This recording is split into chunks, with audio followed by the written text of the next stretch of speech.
Hi everyone, I'm going to be showing you today how I rake leaves. Now, I'd like to make it clear that this is not a how to rake leaves video, this is how I rake leaves. Now, step one is to rake. This can be pretty self-explanatory, and you just need to rake it into a pile, because pretty soon you come up on step two, which is how to bag the leaves. And we're going to start off with how to open the bag, so let's bring it down to Claire on the ground. So, comes flat like this. What you want to do, grab the corners, shake it out, corner, corner,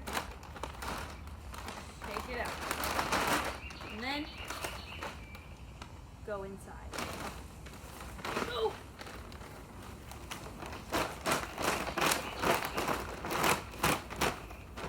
Oh. Be careful about getting dirt in your eyes from your gloves. Ah. Back to rake. Thanks, Claire, and she's right.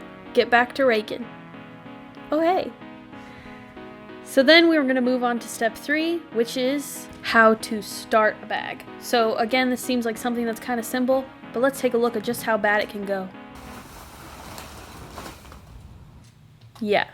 So instead, just stand your bag up like you had it before, and instead of trying to use the rake to put the leaves in there, just use your hands to put the leaves in there. Keep putting leaves in until it feels stable.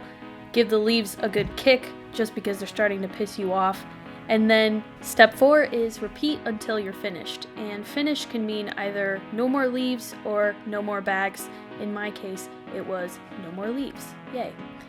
As you're repeating though, there can be some extra steps. For example, try to dig out a beer can but give up. It was stuck under a rock and a lot of dirt. I really wanted to show you guys and figure out which kind of beer can it was, but I couldn't. Another extra step that can come up is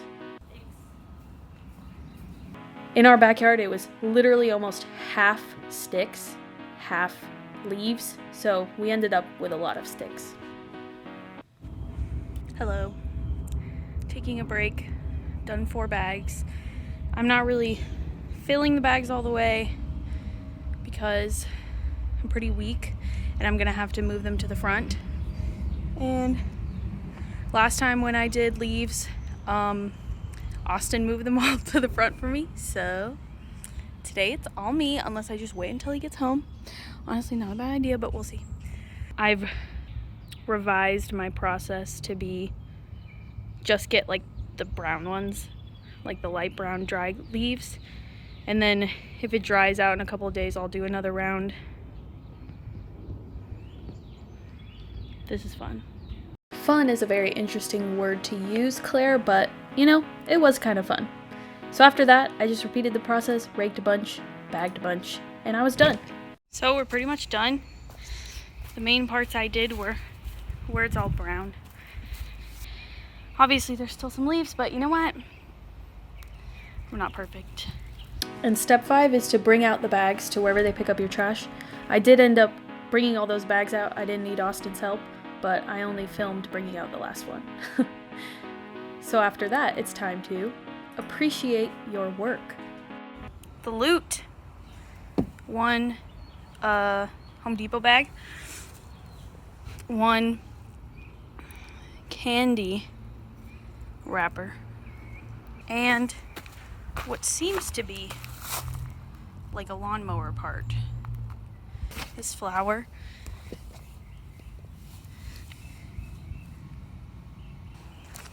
This is how many just like sticks there were. Step 7 is the homemade limeade. Now, I am not exaggerating when I'm saying this might be the most important step in how I rake my leaves. Things you're gonna need in order of appearance are cutting board, pitcher, limes of course, a knife, some sort of juicer, sugar, hot water, a wooden spoon, ice, and some cold water. So for the method in making the limeade, it's really nothing special, but a couple good tips are to roll your limes like on a flat surface, especially the ones I have. They're kind of old, so I just wanted to get the juices flowing. Then after that, cut up all your limes. For my recipe, you can literally have 1 lime or you could have 12. It's like a scalable recipe.